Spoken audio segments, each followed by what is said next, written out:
বসাইছো রে যুবক, তোমাদেরকে বলে দিয়ে যায় তোমরা একদিন বার্ধক্য হয়ে যাইবা।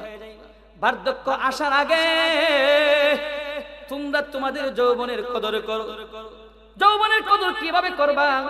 এই হাদিসের ব্যাখ্যার মধ্যে পাইলাম যৌবন কালে বেশি বেশি করে আল্লাহকে ডাকবা। এই এলাকার যুবকগুলো ভালো, এর দ্বারা বোঝা যায় এত কষ্ট করে যুবকগুলো গানের আসর না বসাইয়া জান্নাতের বাগান বসাইছে। এর দ্বারা বোঝা যায় এই এলাকার যুবকগুলো মেজাজ ভালো, মন ভালো, দিল ভালো। যাদের দিল ভালো, মন ভালো, এরাই তো জান্নাতের বাগান বসা। 2 নাম্বার ছোট্ট সত্তর জমা করে দেয়, শাবাবাকা ক্বাবলা হারামি। 2 নাম্বার ওয়াসিহাতাকা ক্বাবলা সাকামি। আমার রাসূল বলেন প্রতিটা মানুষের জীবনে সবচেয়ে ইম্পর্টেন্ট বড় নিয়ামত, দ্বিতীয় নম্বরের নিয়ামতটা হলো প্রতিটা মানুষ একদিন না একদিন অসুস্থ হয়ে যাবে। আল্লাহর রাসূল বলেন অসুস্থ হওয়ার আগে সুস্থতাটা আল্লাহর পক্ষ থেকে দেওয়া বড় নিয়ামত। এই নিয়ামতের কদর করো। এই নিয়ামতের কদরটা কিভাবে করবা? যখন সুস্থ থাকবা বেশি বেশি করে আল্লাহর ইবাদত বندگی করবা। শর্ট করতেছি, লম্বা করতেন না তো, ব্যাখ্যা করতে। 3 নাম্বার সিহাতাকা ক্বাবলা সাকামি। 4 নাম্বার 3 নাম্বার ওয়াফারাগাকা ক্বাবলা শুগলি। আমার রাসূল বলেন প্রতিটা মানুষের জীবনে একটা বড় সময় আসে নাই। আজকে যে জান্নাতের বাগানটা বসাইছে আমার মুস্তাহিম ভাই বলছে প্রত্যেকটা ছেলে যুবক, প্রত্যেকটা ছেলে স্টুডেন্ট, এই ছেলেগুলো লেখাপড়া করে।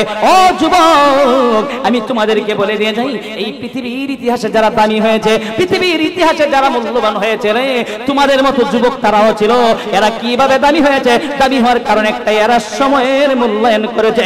অলস সময়টা বেহুদা কাটাই নাই, ব্যস্ত সময় আসার আগে অলস সময়টাকে কাজে লাগা। অলস সময়টাকে কাজে লাগাইবা কিভাবে? গার্জিয়ানদেরকে বলছি, আপনার ছেলে কলেজে পড়ে, আপনার ছেলে ইউনিভার্সিটিতে পড়ে, আপনার ছেলে স্কুলে পড়ে, প্রাইমারিতে পড়ে, এই ছেলেটা মাদ্রাসায় পড়ে, নুরানিতে পড়ে, হেফজ পড়ে, যেখানেই পড়ুক না কেন, আপনি যদি অভিভাবক, সচেতন অভিভাবক হয়ে থাকেন তাহলে অবশ্যই অবশ্যই আপনার ছেলেটার খবর নেবেন, আপনার মেয়েটার খবর নেবেন। 24টা ঘন্টাই তাকে রুটিনের মধ্যে রাখবেন। এই ছেলেটা যেন টাচ মোবাইলের মধ্যে সময়টা বেশি না দেয়। তার পার্সোনাল একটা রুম আছে, ওই রুমের মধ্যে যেন সে টাচ মোবাইলে বেশি সময় না দিয়া ছেলেটা যেন বেশি বেশি করে বই নিয়ে বসে থাকে, বেশি বেশি করে ছেলেটা যেন লেখাপড়া করে। যেই ছেলেটা পৃথিবীর ইতিহাসে বেশি বেশি করে সময় দিবে, এই ছেলেটাই আগামী দিনের জাতির কর্ণধার হবে। যুবক তোমাদেরকে বলছি, তোমরা আগামী দিনের ভবিষ্যৎ। আগামী দিনে তোমরা হবে সংসদ সদস্য, তোমরা হবে সচিব, তোমরা এই দেশটাকে আগামী দিনে চালাবে। তোমাদের মান যদি ভালো হয়, তোমরা যদি ভালো হও, আমার দেশ ভালো। যুবক ভালো তো দেশ ভালো। যুবক নষ্ট হয়ে গেছে, সমাজ নষ্ট হয়ে গেছে। যেই সমাজের যুবকরা ভালো হয়ে গেছে, এই সমাজ ভালো হয়ে গেছে। যদি এই সমাজের মধ্যে কোনো মদখোর গাঞ্জাখোর থেকে থাকে, তোমাদেরকে বলছি জান্নাতের বাগান বসাইছো। তোমরা সকলে মিলে চিন্তা করবা, যেই ভাইটা বুঝে না এ খারাপ কাজে আছে, এর জীবনটা নষ্ট হয়ে যাচ্ছে। এলাকার যারা সচেতন ব্যক্তি আছেন তাদেরকে বলছি, রাজনৈতিক ব্যক্তি আছেন তাদেরকে বলছি, মুরব্বীরা আছেন আপনাদেরকে বলছি, যুবকদেরকে বলছি, তোমরাই পারবে আগামী দিনে এই সমাজকে সুন্দর করতে। এই সমাজ কিভাবে সুন্দর করবে? জান্নাতের বাগান যেমনি বসাইছো, সমাজটা তোমরা এমনি সুন্দর করবে। কিভাবে? এই সমাজের মধ্যে যদি কোনো গাঞ্জাখোর মদ করে একটা ছেলে নষ্ট হয়ে গেছে, এই ছেলেটাকে পায়ে ধরে বাবা রেখা, ভাই রেখা, চাচা রেখা, এদেরকে মসজিদে ঢুকাবে, কোনো আলেমের কাছে নিয়ে দিবে, এর আল্লাহ রাস্তায় এক চিল্লার জন্য পাঠাইয়া দিবে, বলে ভাই তোমার জন্য সমাজ নষ্ট হয়ে যাচ্ছে, এই কাজ তুমি করতে পারবে না, তাহলে আমরা জান্নাতের বাগান বসায় লাভ কি? এই ছেলেটা যদি ভালো হয়ে যায়, এই সমাজের মধ্যে যে মদখোর গাঞ্জাখোর যেটি আছে খারাপ, এটি যদি ভালো হয়ে যায়, সমাজ ভালো হয়ে যায়। জোরে কোন ঠিক কিনা? কিন্তু দুঃখজনক হলো সত্য বলবো কি, কষ্ট ফেন নাকি? নির্বাচনের সময় চেয়ারম্যান আসবে, আমাকে একটা ভোট দিবেন, আমি যদি নির্বাচিত হতে পারি, আমি যদি চেয়ারম্যান হতে পারি, আমি যদি চেয়ারম্যান হতে পারি, তাহলে আমার এই সমাজে কোনো নেশাখোর থাকবে না। ঠিক যখন চেয়ারম্যান হয়ে যায়, ধরা পড়ছে একটা গাঞ্জা নিয়ে যাওয়া হলো গফরগাঁও থানায়, নাম হয় সলিমউদ্দিন। ওসি কিরে তোর বাড়ি কই? তোর নাম আউতরি। তোর আমার চাচা চেয়ারম্যান। আমার চাচা কি? চেয়ারম্যান। তুই গাঞ্জা খোর, তোর চাচা চেয়ারম্যান, তোর চাচার নাম নাম্বারটা দিছি। চেয়ারম্যান সাহেব, আপনার ভাতিজা সলিমউদ্দিন ধরা পড়ছে গাঞ্জা লইয়া। আমার ভাতিজা নাম কি? নাম সলিমউদ্দিন। তাহলে ওরে ধরছেন, তাড়াতাড়ি ছেড়ে দেন। দেশ সুন্দর হবে, দেশ নেশামুক্ত হবে। দোষটা কার? এই জন্য আমি প্রতিটা মাহফিলের মধ্যে বেশি লোক ভালো লাগবে না, 2 থেকে 3,000 লোক যদি বাংলাদেশের 20 কোটি 22 কোটি মানুষের মধ্যে শুধুমাত্র 2 থেকে 3,000 লোক যদি ভালো হয়ে যায়, গোটা বাংলাদেশ ভালো হয়ে যাবে। জোরে কোন ঠিক কিনা? যদি চেয়ারম্যান বলে আমার বাতিটা গাঞ্জাখোর ওরে শাস্তি দেন, আমার ছেলেও যদি গাঞ্জা লাগে ওরে শাস্তি দেন, আমি আপনাদেরকে গ্যারান্টি দিয়ে যাচ্ছি কোন সমাজের মধ্যে কোনো নেশাখোর গাঞ্জাখোর থাকবে না। সমাজ ভালো হবে কি হবে না? এই যুবক তোমাদেরকে বলছি, 1 নাম্বার যৌবনকালের কদর করবা, যৌবনকাল বেহুদা নষ্ট করবা না, আজে বাজে নষ্ট করবা না।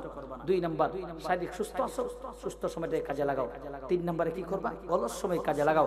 4 নাম্বার রাসূল বলেন ওয়া গিনাকা ক্বাবলা ফাকরি, আল্লাহ রাসূল বলেন আল্লাহ যে তোমাকে অর্থ দিয়েছে, সম্পদ দিয়েছে, ধন দিয়েছে, মাল দিয়েছে, তোমার একটা সময় দারিদ্রতা আসতে পারে, দারিদ্রতা আসার আগে আল্লাহ যে মাল দিয়েছে, টাকা দিয়েছে, অর্থ দিয়েছে, সম্পদ দিয়েছে, এই সম্পদের কদর করো, অর্থের কদর করো। যদি তোমার এই অর্থ যেদিন না থাকবে, তুমি ইচ্ছা করলে জান্নাতের বাগানে দান করতে পারবে না, ইচ্ছা করলে তুমি মসজিদে দান করতে পারবে না, ইচ্ছা করলে তুমি মাদ্রাসায় দান করতে পারবে না। আল্লাহ যেহেতু মাল দিয়েছে, টাকা দিয়েছে, বেশি বেশি করে আল্লাহর রাস্তায় বেশি বেশি খরচ করে মালগুলো বাড়ায় দিবে কে? আর একটু জোরে বলুন কে? এই মালটা আল্লাহ তাআলার পক্ষ থেকে দেয়া বড় নিয়ামত, বড় গনিমত। এই গনিমত নিয়ামতের কি করতে হবে? কদর করতে হবে। সুবহানাল্লাহ কোন। 5 নাম্বার শেষ, বয়ানও শেষ।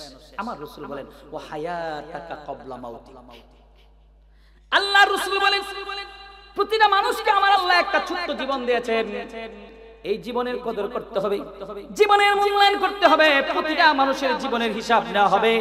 হাসরের মাঠ যেদিন কায়েম হয়ে যাবে, যুবক শোনো, তোমার যৌবনের হিসাব দিতে হবে।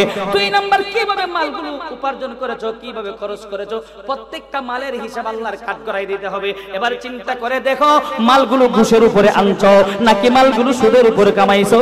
যদি টাকাগুলো হারাম কামায় থাকো, যদি মানুষের কাছে চাঁদা নিয়ে টাকাগুলো ইনকাম করে থাকো, তাহলে আল্লাহর কাঠ গড়ায় মালটা যেমন উপার্জন করছো, কিভাবে ব্যয় করছো, এই হিসাব না দিয়া 1 টাকায় সামনে যেতে পারবা না। ও হায়াতাকা ক্বাবলা মাউতি, এই সুন্দর একটা জীবন আল্লাহ দিয়েছেন, এই জীবনটার কদর করার দরকার আছে কিনা নাই? কদরটা কেমনে করবেন? বেশি বেশি করে লুডু খেলা, তাস খেলা, গাঞ্জা খাওয়া, নামাজ না পড়া, সাদাবাজি করা, দুর্নীতি করা, ওই বিচারের মধ্যে গিয়ে সেটা দুর্নীতি করা। আছে না কিছু বিচারক? এক বিচারক যা আরেক বিচারক হয়, বিচার করতে গিয়ে টেহা লাগবো 10,000, 5,000, 2,000, সেন্ট লাগবো, এই লাগবো, সেই লাগবো। কত বিচারক আসে আর যায়, প্রত্যেকটা বিচারকে আল্লাহর কাঠ করে একদিন তার হতে হবে। জোরে করতে কিনা? আমার ভাইরা তাহলে আসুন, হাদিস দিছিলাম 2টা। এক হাদিসের মধ্যে নবীজি বলেন 3 ব্যক্তির দোয়া আল্লাহর কাছে কবুল, মজলুম, মুসাফির, মা বাবা। কথা বুঝাইছে? 2 নম্বরে কি বলছিলাম? 2 নম্বর হাদিস গনিমত 5টা, নিয়ামত 5টা। 1 নম্বর নিয়ামত যৌবনকাল, 2 নম্বর নিয়ামত শারীরিক সুস্থতা, 3 নম্বর নিয়ামত হলো কি? অলস সময়, 4 নম্বর হলো মাল, 5 নম্বর হলো সুন্দর একটা জীবন। এগুলো আল্লাহর পক্ষ থেকে দেওয়া নিয়ামত। এই নিয়ামতগুলোর কদর করার দরকার আছে কিনা নাই? আর একটু জোরে এখন আছে কিনা নাই?